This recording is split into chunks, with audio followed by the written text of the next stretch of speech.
how did something like that happen in an area where we often see so many people? It's, you know, a hot spot for, you know, bars and restaurants and people gathering. Is that a result of a lack of enforcement of quality of life crimes and an activity like that? Well, I think so. One of the things that I think people don't necessarily always realize is that when people feel that they can get away with it, they will. It's an instinctive behavior if you look at raising children. If you don't give children guardrails, they're going to continue to push the envelope. And people as adults are no different. One of the things that's very important is when I came in on January 3rd, 2023, everybody had spoken about how the previous administration had allowed lawlessness because they didn't want to enforce quality of life crimes. But I think what we're seeing now is our office put together a citation docket to hold individuals accountable. And I think what you're seeing now is it wasn't really just that office, but it was also the people who are enforcing that, which has to be the Baltimore City Police Department. And if they're not going to write citations, not even about arresting anymore, we're just saying a citation. Remember, a citation, an individual receives it, there's a level of accountability, there's a level of asking for 5 hours community service, and we're also extending services to these individuals. Individuals down at Fells Point, Federal Hill, if they're going to act like that, if they want to just do what they want to in the neighborhood, the neighbors are going to leave. You know, I, about a month ago, had the opportunity to do a community meeting in Federal Hill. And one of the things I quickly realized, for about 2.5 years, I've been touting this citation docket.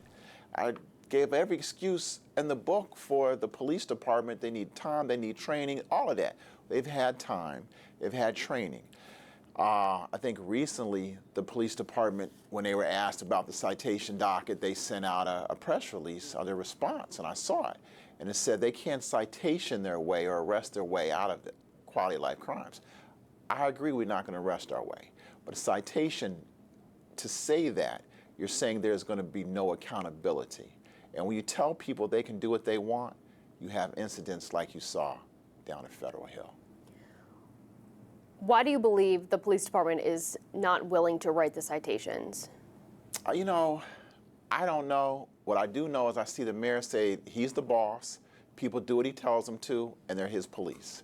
So just as the buck stops here in Baltimore City State's Attorney's Office, the buck has to stop there with the mayor. If the mayor wants them to write the citations, they will. Now, I asked for a recent update. It looks like in July, the police may have written a few more citations on Federal Hill. But that's really, I think, the community's telling the police this is something that they really want. You know, there's only so far. I feel in many ways I'm pushing a boulder up a hill. And I'm asking the community, if what you want is citations or you want quality of life enforcement, you have to tell the police that as well. You have to tell the mayor that as well. I can jump up and down until I'm blue in the face.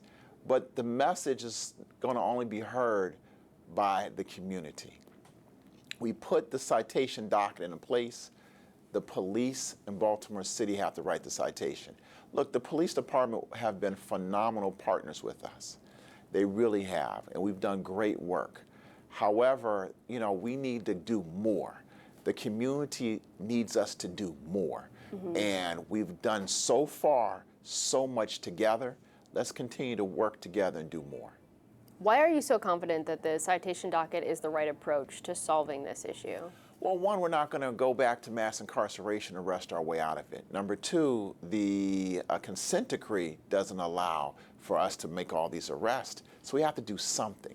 And I'm not so like, this is definitely going to happen. But we've got to try it. We're going to try it, and if it doesn't work, then we're going to figure out other things. I do believe it can work because of have individuals having the opportunity to receive the services. Remember, the first time it's 5 hours community service, told about services. Second time it's 10 hours community service, told about services. Third time you want to be prosecuted. But what it says is that there is accountability. When I ran on a record of going after gun offenders, saying, hey, if you go after gun offenders, this is how we get decreased crime. I wasn't for certain. However, based on my years of experience, one of the things I think people forget, There's absolutely nobody in this city that has as much experience as a prosecutor and as a criminal defense attorney as I do. Very few people. If the police make arrests, but have you really spent time with the criminal element, talking, understanding the mindset, understanding what they're fearful of, and understanding why they'll make change? Until you've really done that, nobody in this city, no one has as much experience on both sides as I do. And understanding that, what you hear every single time, I'm going to do it because I can. Think about the kid who wants to go and rob someone or steal a car. They're bored because they can and nothing's going to happen to them. It's accountability. Accountability isn't always jail. Accountability is doing something that's going to make that person uncomfortable. Whether it's, now I got to wake up, I got to go to court, and I got to go do some community service. So I have to pick up some trash. And you know what? I do have an alcohol problem. I do have a drinking problem. Now they're facing those issues head on. And that's all it is a system of accountability. And isn't that what our criminal justice system says? Accountability. So instead of arresting our way out of it, we're going to go ahead and give citations to wrap the wraparound services, the holistic approach that the mayor and so many others have discussed and said is so needed. We're just saying now let's take that approach that's been so successful with violent crime, according to you, but it's been so successful. Let's also do it here with nonviolent crime that are the quality of life issues. My first 2 years, the police made 2,400 arrests for those same type of guns. Very similar numbers. So what are we really looking at? Remember, I came in and had a plan that said, bring your toothbrush. I'm sending you to jail. That was the message to that criminal element. Remember, like I said, one of the big things for me is I was a criminal defense attorney, so I knew that the individuals carrying the guns, they didn't care about the state. They worried about the feds because the feds put them in jail. That's what individuals who rob, shoot, and kill, they could care less. They're not going to change until they're forced to sit down. So we had to sit them down. Just a couple numbers I want to give you. For instance, there were cases in 21 and 22. The state's attorney's office had almost 2,200 cases, but they dismissed, meant they threw null prost or got rid of 749. They gave 656 pleas, which meant that 656 people went home on probation, and that they incarcerated 781 individuals. That's 5 without the possibility of parole. Now, the research and data show there's about 5,000 to 6,000 violent offenders robbing, shooting, and killing individuals, of which then we look at additional numbers. The state's attorney's office didn't have the greatest relationship with the federal authorities back then, and they sent only 98 cases to the U.S. attorney's office. When you send a case to the federal side, they're not coming home probably for about 10 years. And then the homicide convictions, there are about 159 homicide convictions, and they're gone for 20 years on to life.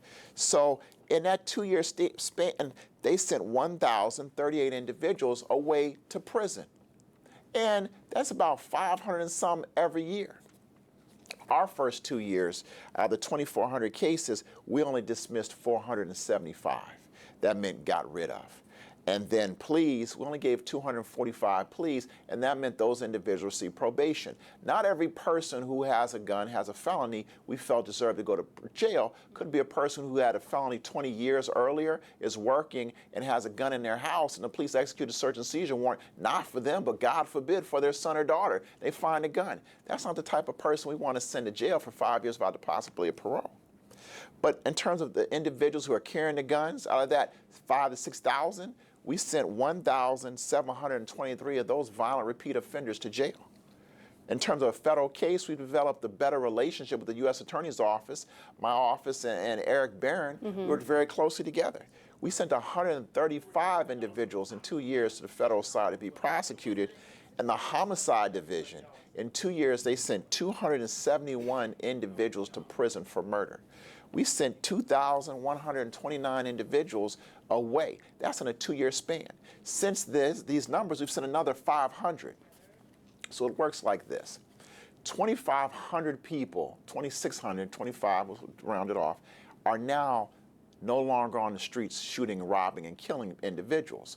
Of those 25 or 2,600 individuals, 201 of them were GVRS cases.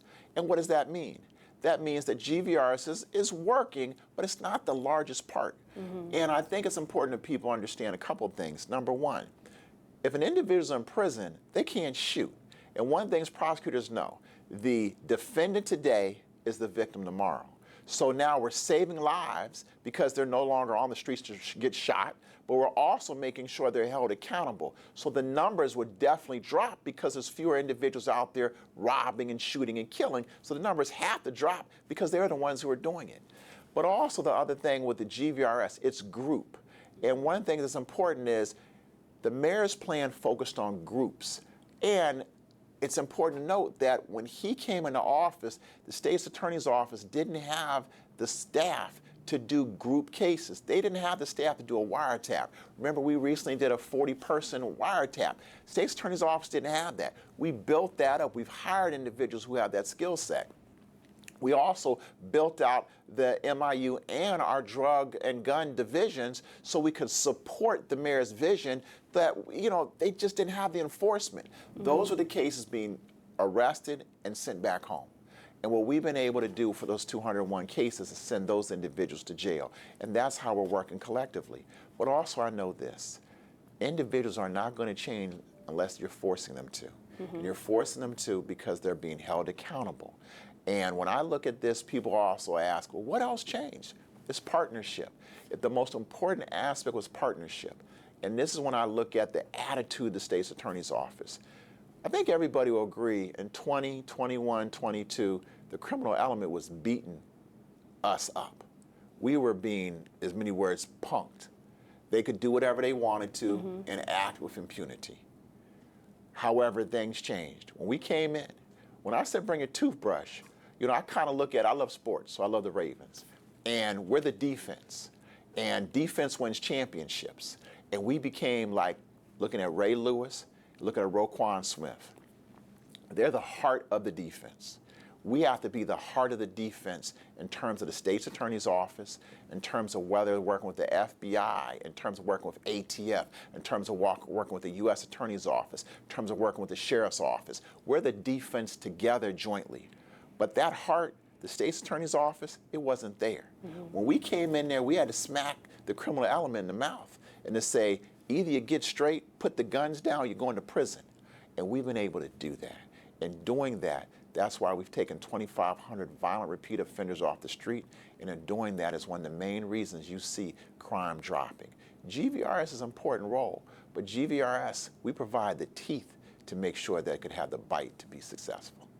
How do you respond to the mayor who says that it's his police department who makes the cases for you to prosecute, and you wouldn't have cases if it weren't for his officers? Well, I mean, before I was born, before the mayor was born, the police were making cases and arresting people. So the police been doing this for years. But the mayor also said those 2,200 people were getting arrested. I don't think what he also doesn't understand is that all these wires, it's my prosecutors that direct the police on what to do. My prosecutors are writing the search and seizure warrants. My prosecutors are doing the direction each and every single day. We work together. It's a joint effort. And I think the thing that the mayor may be missing is that the police department belongs to the people. They're ours, everybody's. We do this together. The mayor had his plan, the police department had their plan, and I had my plan. And together our plans have worked for the benefit of the city.